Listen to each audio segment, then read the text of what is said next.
All right. It has been a little bit of a break on the podcast. And I know I mentioned this in the introduction that I recorded, but I could not be more excited for this guest on the 64th episode of this podcast. So, again, I gave it a little bit of intro on the recorded part of the podcast, but I'm gonna say it again.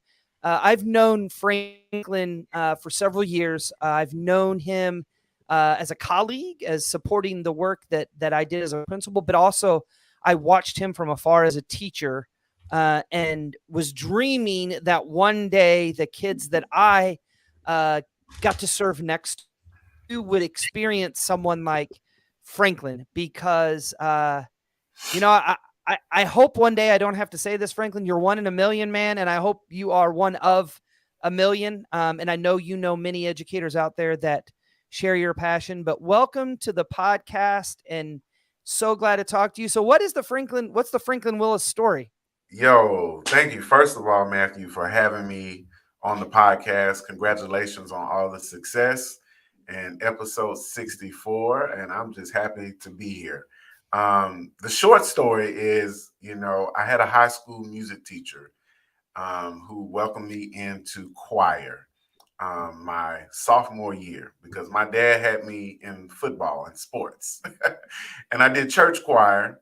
And once I got to that high school football, I'm like, yo, Pops, this ain't it. This is not me. This is not what I want to do. I love music. And so I auditioned for choir, got into choir, and kind of found my safe space, found my home, found friends. And working with that music teacher, I knew immediately, like, I want to teach music. I want to do this for children. I want to do this for students. And I want to share the gift of music. So went to college, majored in music ed at University of Memphis, and graduated, taught in Memphis a year.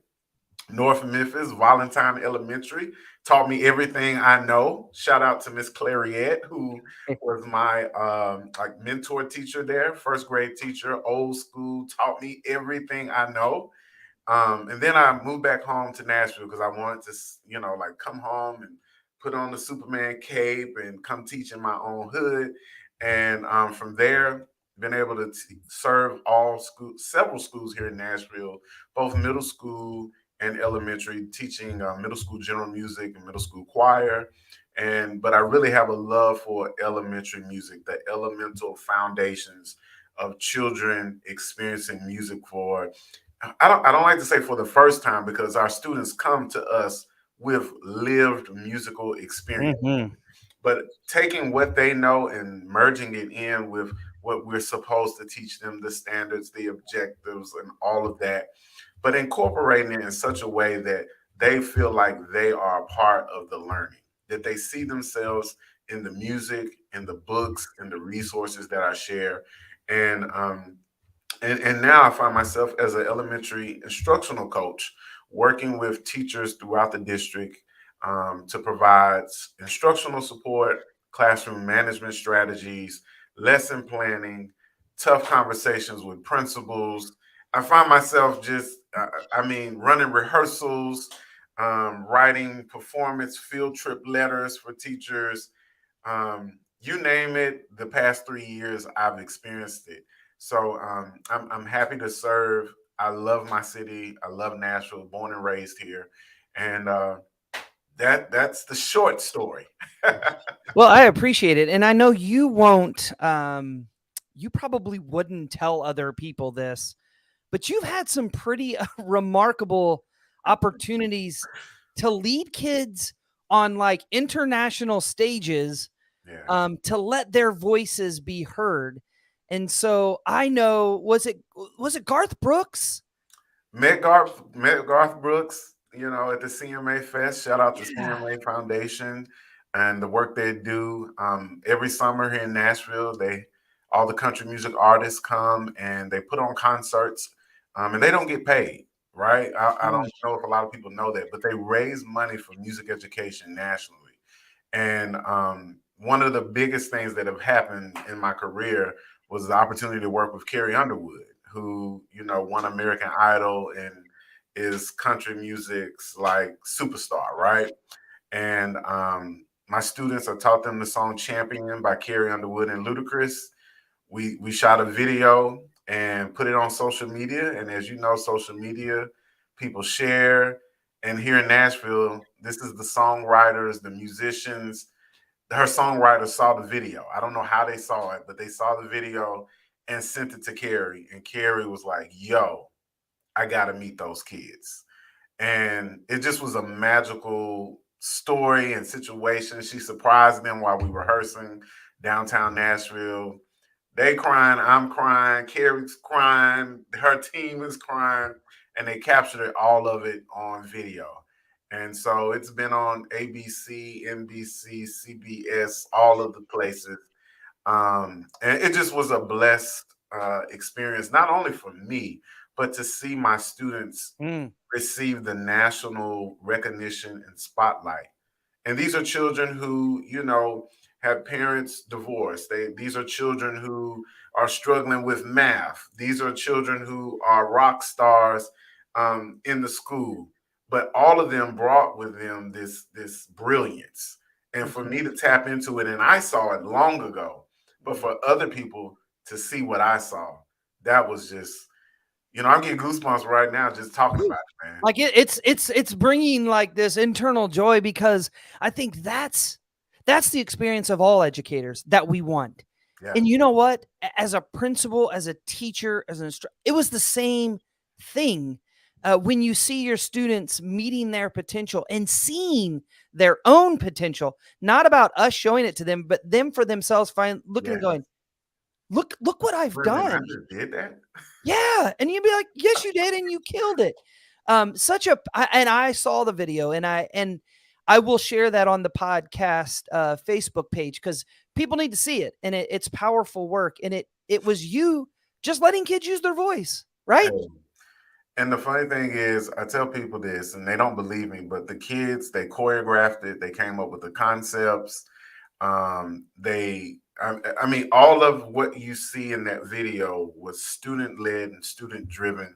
Of course, we come back in and say, okay, well, what about this? And what if you did this? But all of it, the B-roll footage, all of it was, hey, Mr. Willis, I think I want to do this. So when we give our students the opportunity to share and to talk and to create and compose, they come up with some amazing things. So my job is to get out of the way. Mm-hmm. And when I get out of the way, the things that they can come up with, it blows me away, man. You know, and that speaks to my heart. And I think, you know, through our experiences over the last several years, empowering kids has always been the foundation of my core belief. And I go back to even my own schooling and think, I remember being told to be quiet, and that I was obnoxious and I need to sit down.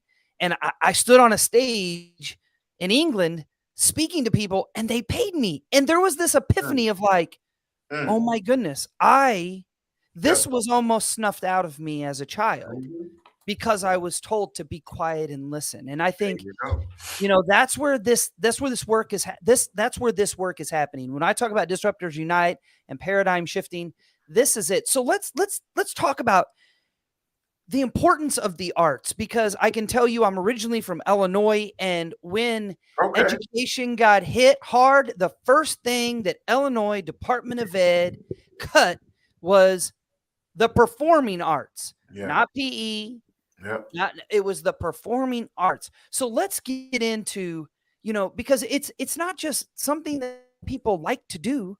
There's tons of research around why it's important. So talk to me about where you see that importance of the arts playing and how it plays out in schools every day. Well, when I first started teaching, man, it was all about what piece I could do, you know, like what I learned in college and recreating that college experience and sharing the classics and all of that. And my kids in North Memphis, they like, yo, we ain't doing this. And so that showed up in behaviors like, you know, getting cussed out, maybe. That showed up in behaviors, kids not wanting to come to my class. That showed up in, you know, distractions, disruptions, and just all types of behaviors, right? So I had to go to the drawing board and say, wait a minute, this ain't working. what am I going to do to build that engagement, to build that excitement of, wait a minute, we got music today. I got to go to music. And for me, and working with those students, that was hip hop music.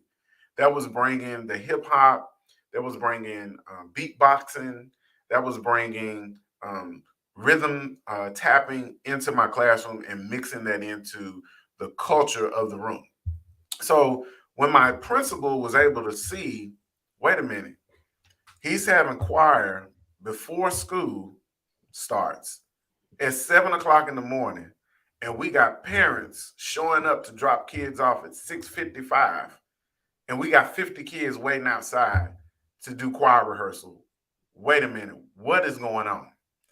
And so I can remember Principal Johnson's her name. She would come, she came to the rehearsal and just like, I just want to sit in, I want to see what is happening. And that was my first year of teaching. And I realized that was probably like 6 months in, February, March. And I realized, like, wait a minute, I'm shifting the culture through the arts. And sometimes we get a bad rap because some people think we sit and get, or we turn on a video and we press play, and it's just all cute and fun. And oh, especially in elementary music, oh, they're so cute, they're so. But for me, it was about tapping into the inner child and who they are and who they want to become. Right? It's about building community and letting students know that this is a safe space where we can have conversations about something that didn't go right, right? Or you didn't do well in that math class or that test that you took. It's okay. And so for me, it turned into really a SEL. I know that's a buzzword, but for me, it was like, I can't teach you until you know that me and you are good and we have trust. Once we have that trust and you know that outside of music class, I still care about you, Mm-hmm. I care about your well being, I care about how you show up, how you're feeling. Once that was in place, I was able to do not only the hip hop, but they trusted me enough to say, okay, this Italian piece, I've never sang in Italian, Mr. Willis, but I know if you brought it to us, it must be all right. I'm going to give it a try. And for many of our students, they don't get the opportunity to feel like, okay, I'm going to give this a try. They don't feel like the teachers hear them or even see them in many instances. So for me, the arts is all about celebration of the kid, of the children, bringing them and centering their experience in whatever art, if it's visual art, if it's orchestra, if it's band. I understand we have standards that we have to meet, but if we will never get to those standards if we don't tend to the child. And so that's where a lot of my work is. It's like, okay, yes, you did that cool piece. It's in 6-part harmony, but look at how your children are singing. They don't even want to be there. They're not even excited to sing there. And for me, it wasn't about the performance, it was about the process. And Mm-hmm. it was about showing students, yes, you can do it.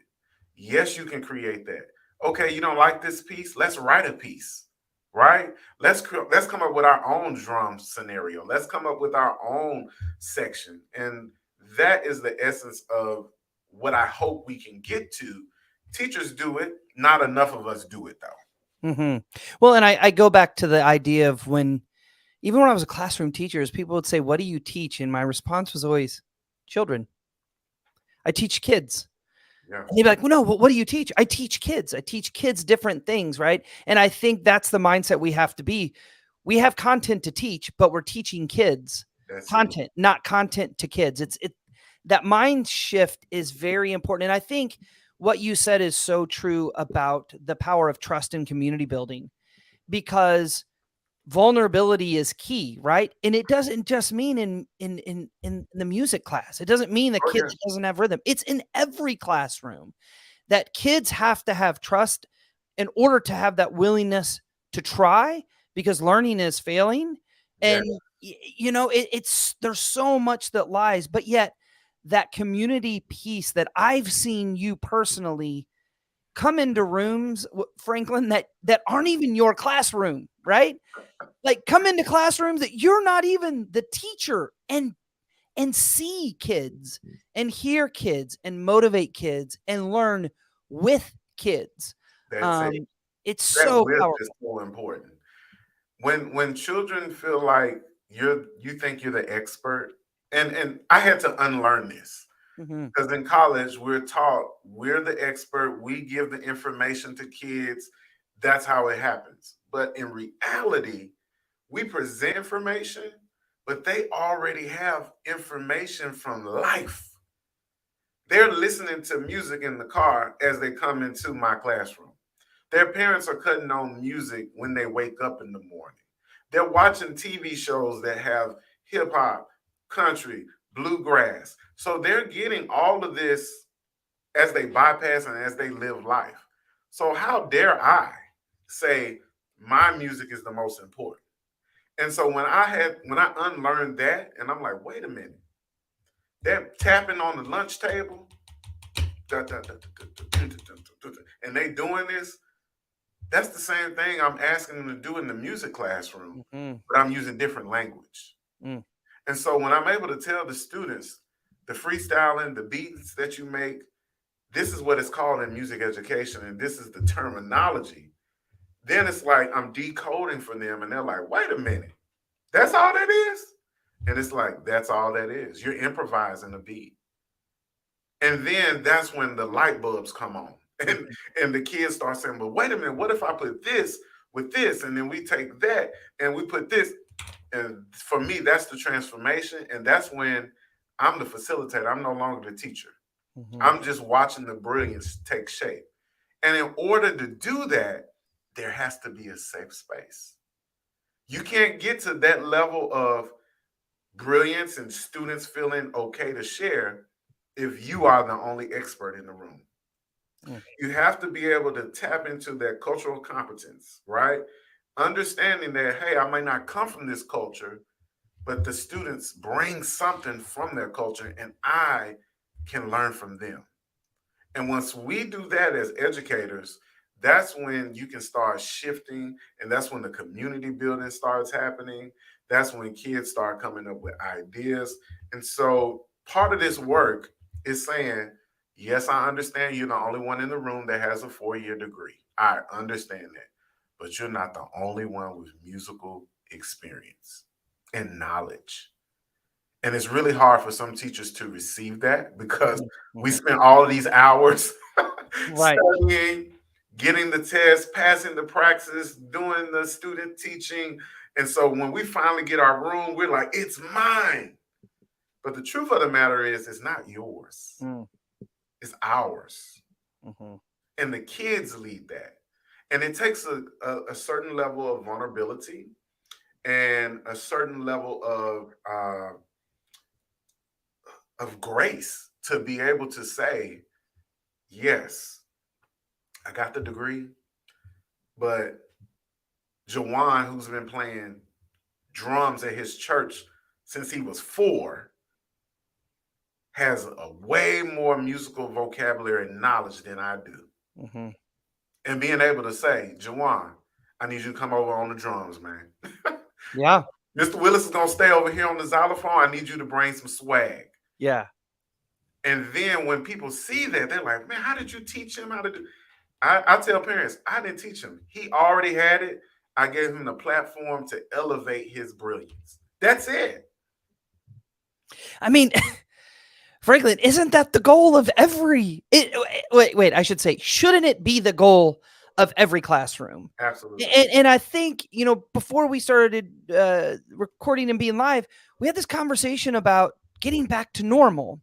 Yeah. And, and I've heard it 1,000 times. I just can't wait to get back to normal. And I think you and I share the same idea that right now we're in the midst of a ton of opportunity, right? A ton to not get back to normal.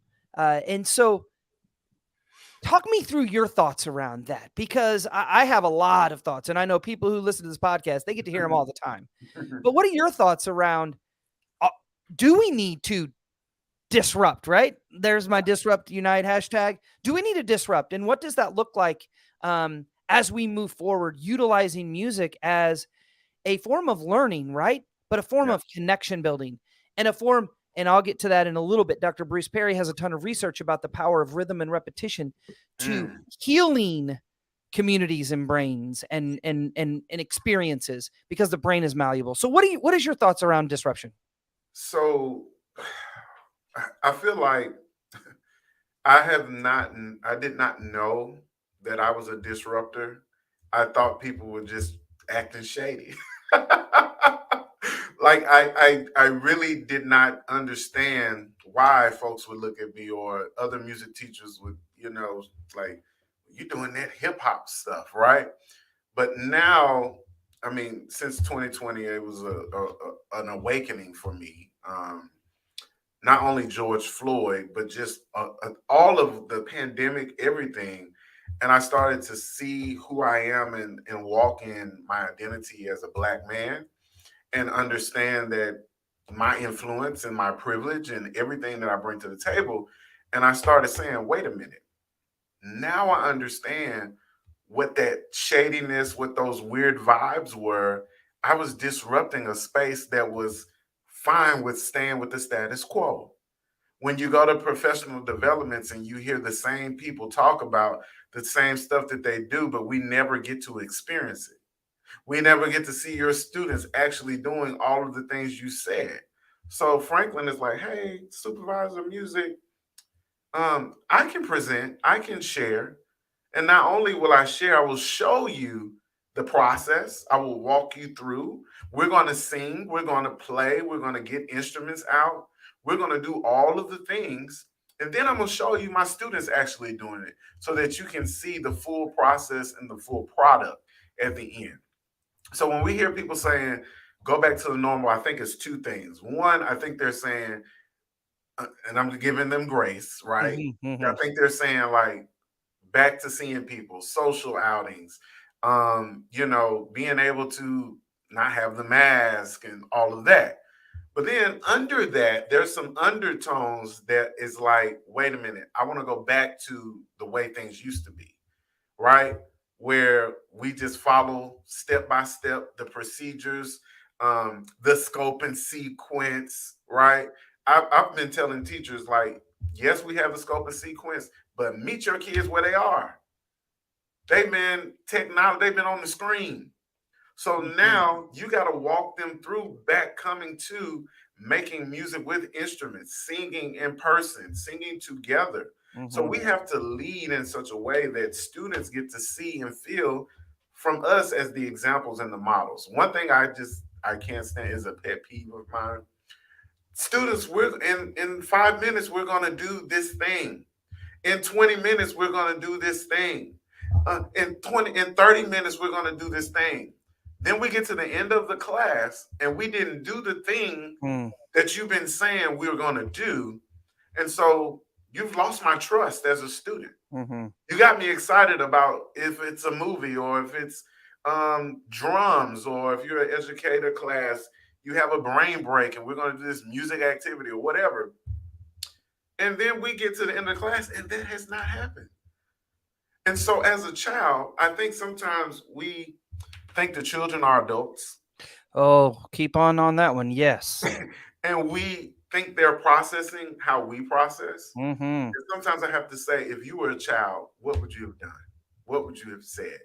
How would you have experienced that?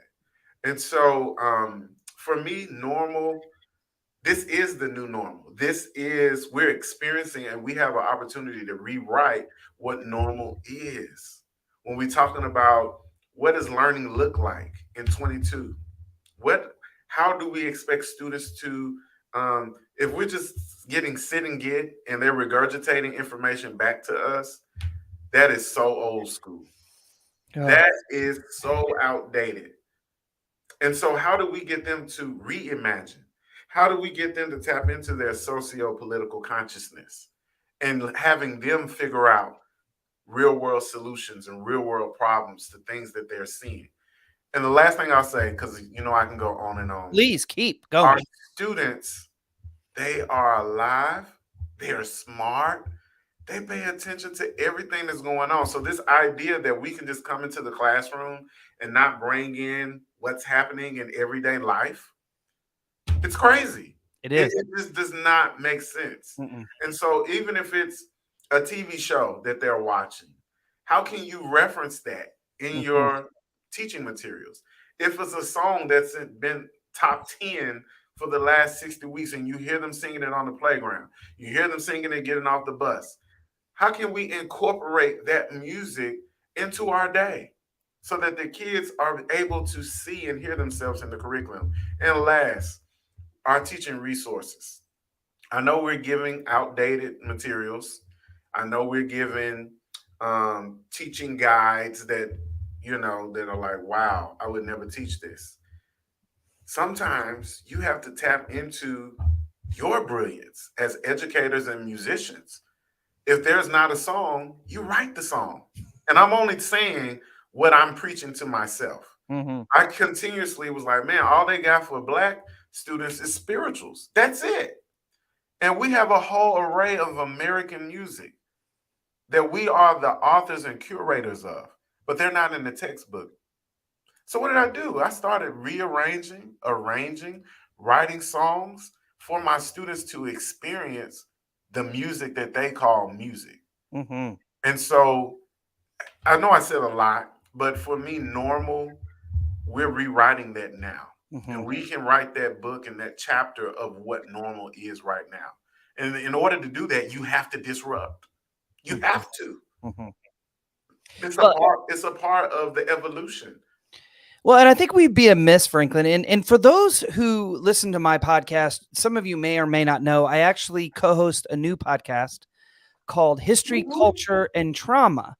And we get into a lot of what you just discussed, Franklin, when you talked about historical context and over time and why music isn't in curriculum, right? Matter of fact, you and I both live in a state where there's laws against putting certain things in curriculum that have historical context, right? So I think we have to be honest and open with ourselves as educators.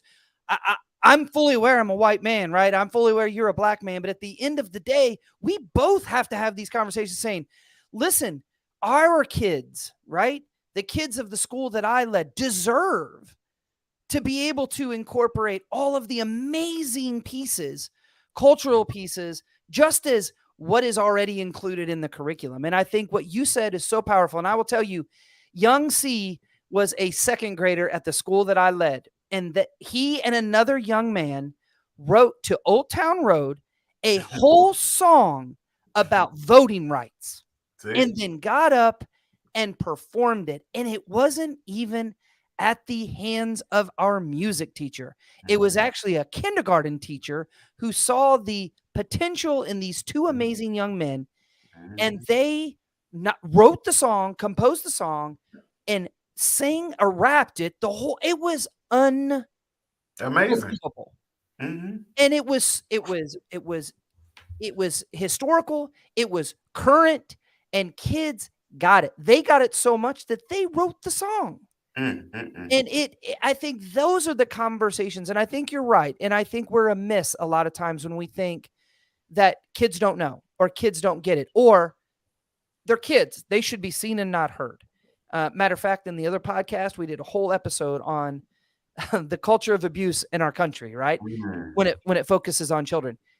Our kids are human beings. Absolutely. And a great friend of mine who was on this podcast continues to talk about rehumanizing our kids, Mm. because they do bring a wealth of experiences and a wealth of knowledge and a wealth of skill and brilliance. Yeah, Sometimes all we have to do is just open the door, that's it. and they're gonna shine so bright. And when you open that door, and I get this a lot from the teachers when I go and do PDs and workshops and things. Like, Franklin, I, I see it in them, but I don't know how to like bring it and cultivate it. And like, what are the how-to steps? And I like to tell them there's no checklist, right? You figure it out and you learn along the way. That's the only recipe to figuring this whole thing out. Mhm. So maybe you allow them to do that songwriting. You give them that space. You open that door, but you just don't open the door and let them go. Yeah. You open the door and then you say, well, we have this and we have this. Give them Mhm. choices. Yeah. And then the students will say, well, okay, but this and this, but what about that? And then you're like, oh, I didn't even think about it like that. And it's not a mark against you, right? If you make a mistake. A Mhm. mistake is an opportunity to grow and to learn. And so a lot of this DEI work, anti-racist work, folks want to tiptoe around stuff. No. You have to experience it. And once you experience it, you take that and shift your journey. You shift how you teach. And that is something that I don't think many teachers give themselves enough grace, if I can Mhm. say that. Mhm. Like, you're not going to be perfect. Get that out of your head. Mm-mm. No. Like, you're going to mess up. There's going to be some slip ups, right? But then once you slip up, are you repeating that same mistake over? Yes. Mhm. Or are you taking corrective action to make amends and to grow? I'll say this: when we get into appropriation and appreciation, because we do have some teachers, they do use hip hop, but they use it in such a way that it's like, okay, I'm gonna do the song, and yeah, here we go, ho ho, hey hey hey, and the kids rebuke that because Mhm. know They should. they know that you're not Yep. really all in, and that you don't appreciate who they are in that culture. So we have to be able to understand that with this new normal or with new place of learning, just as much time you put in, I'm talking specifically to music teachers right here, just enough time that you put into learning that German language, that Bach chorale, that Mozart sonata, hours upon hours of practicing, researching. I had a professor that would say, what was Mozart doing during his life when he wrote this piece that you're trying to sing? What is he trying to convey? What was happening in the world? They want you to do all of this research. But then, now that we graduate and we get the degree, we want to just be able to turn on an Old Town Road or any other song and press play. No research, no context, no introduction of the text, no, like, no, it's the same amount of energy that Mhm. we put into the greats is the same amount of energy that we have to put into our students. Mm. And when you were talking about students too, I translated that with teachers, because what I've learned is what we need to do for kids, we also have to do for teachers, Yeah. right? Like, if I'm an administrator, and I was for 7 years, like, if I went in and told teachers, "You're gonna do this, this, this, and this is how it's gonna be," and that it didn't work, No. right? Now, there were some spaces and occasions where you had to build some capacity, right? But for the most part, I trusted that the teachers were doing an amazing job. I gave them feedback in a way that I truly believed in their brilliance. And that's exactly what we want for the kids. That's it. And I had a quote: "If you don't want me to do whatever it is to you, then don't do it to a kid." Mm. So, Mm-mm. you don't want me coming to a faculty meeting and call you out? Like, don't. Mm. Or, "I saw your brilliance in this. Hey, what can I do to help you foster that? What can you That's it. do?" It's the same thing. Matter of fact, you know what it all has to do with? We're all humans. We all have the same emotions. Sometimes we know how to manage those. Sometimes Yeah. we understand our brains are fully developed, right? And what you said earlier is putting adult expectations on kids who have their brains are still developing. Their Yeah. life experiences have not been ours. Like, all that just gets me so worked up. Yeah.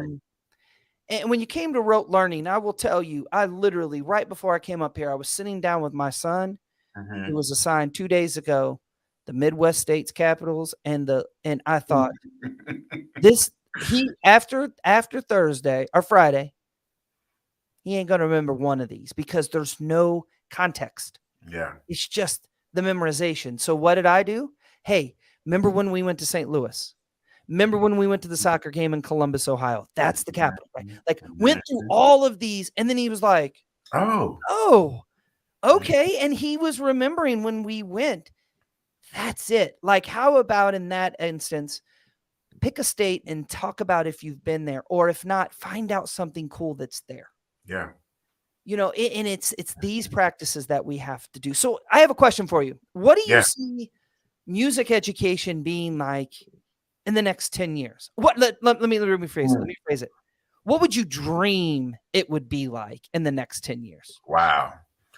Um, I'm hoping that this dream comes to fruition, but a lot of it is shaking up spaces, like creating new paradigms, like creating opportunities for students to really drive their education, their performance. I dream about not only just select schools or magnet schools, but every school has like uh, iPads and like GarageBand and Soundtrap for kids to get that digital audio workstation and creating beats and writing songs. I think about student productions and how they can. I mean, TikTok, as you know, has blown up, and our children love TikTok, and they can work that technology. Like, I mean, I have a little cousin. I'm like, wait a minute, what? I thought we were just doing a little dance, and by the time she played it back to me, we flipping and turning, and it's three of me, and all of the things. And I'm like, what just happened? What did you just do? And she's like, oh my God, cuz, what do you know? But it's using technology in music ed and giving our kids ownership and letting them take the keys and run with it and allowing them the space to do those things. That's the having more community-based artists in our schools. We have hip hop artists, we have songwriters, we have sound engineers here in Nashville, and I'm always like, "Hey, will you come to this school?" And they're like, "Yes." We don't ask.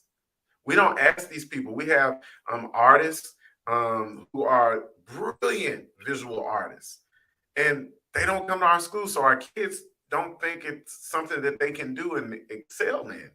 And so for me, it's redefining what music education is through performance, through practice, through teaching, through pedagogy, and giving a breath of fresh air. That is my whole like thing. Like how we used to do things 10 years ago can't be how we do it 10 years from now. And you talk about artists. I noticed the one behind you because you introduced Yes. me to her work. Yes. So tell us about the artist, and then I'm going to share a quick story because of your inspiration, your introduction to her work. We actually had her lined up for a mural in school, and then she had a life experience that was traumatic, Yeah. and and respected her so highly of saying, "Listen, I can't right now. Yeah. This is a life experience." But when you showed me her work many years ago, I God. started following her on Instagram, and I'm like, oh my goodness, the power. So talk about her since she's right behind you. Brianna James, she's on Instagram. I found her through, I guess somebody had shared in their stories or something. I went on her page and I was just blown away by her gift in the art and the truth in her art. And how she would show videos of the process of how she began this piece. And sometimes there's a piece she'll start and she's not liking the vibe and she would just completely paint over it and start over. But I found her on Instagram and I bought several of her pieces. I bought the Queen Bee that's back there. The books, Black Boys and Books, with a young man with a crown on his head and showing how important it is for our young Black boys to read. And I even got the Obama, she did the Obama portrait, Michelle and Barack. But I just was blown away by her work, and I love art. I'm a low-key art collector. I'm not quite on the Jay-Z, as you see him in the back. I'm not quite on the Jay-Z. I don't have Basquiat's in the house and all of that. But I like to support Black artists. And it's important for me to have my son see just different types of art, not just music, but just the visual art. And so that's basically, I think she's from Houston. Is she from Houston? That sounds right. That sounds right. Yeah. H-Town. And you know what? So approachable. I just messaged her and was like, "Hey, somebody introduced. We would love to get you to do mirror." She's like, "Great." And we were Wow. working through it. And I was so excited for you to come see whatever it was, and I didn't even know what it was going to be. I just told her the majority of our kids in this school are black and brown, and I want whatever Yeah. it is to inspire them to the depths of anything that you could produce. And she showed me the Black Boy in the Books, which that's Yeah. what it's about. It's about letting kids see themselves for who they are, and Yeah. who they really, not who they were become, because so many kids are already there. It's That's right. just allowing them to get to the point to see themselves in the space that we see them. So the last question I ask everybody, Franklin, I'm going to ask Mhm. you, what do Okay. you want educators to know right now? Mm. Wow. It's a lot. One, when you're teaching these children, they grow up to be full grown adults. And the past couple of months, I have ran into former students at the grocery store, at the mall. I ran into one at the movies. And you don't realize when you're teaching, you're in the moment. You want them to get what you want them to get, but you don't realize that they take those experiences, and some of those experiences they live with them forever. And so when you see those students, even those trouble students, I ran into some of them and I'm like, oh Lord, I hope they don't see me. But they say, Mr. Willis, is that you? And I'm like, yes, that's me. How are you? Man, I remember in music class, we used to do blah, blah, blah. And it's like, wait a minute, you remember that? And so for me, it's just been this realization that they continue to grow, they continue to evolve. And what I'm able to give them, I'm hoping and I pray that they're able to use that in some capacity in their life. If Mhm, it's getting through a hard time, right? You've lost a family member, but you got this song that you always play that gets you through this time, if that's what it is. If it's you're interviewing for a job, right? mhm. But because Mr. Willis made you stand up and do a presentation about your favorite song, you are able to tap back into, okay, when I stand up, I gotta smile, I gotta, you know what I mean? Oh, So yeah. all of that, that's what I want educators to know. Like, you're not just teaching them in this bubble and they stay 5 years old, 7 years old forever. They Mhm, grow, they become adults.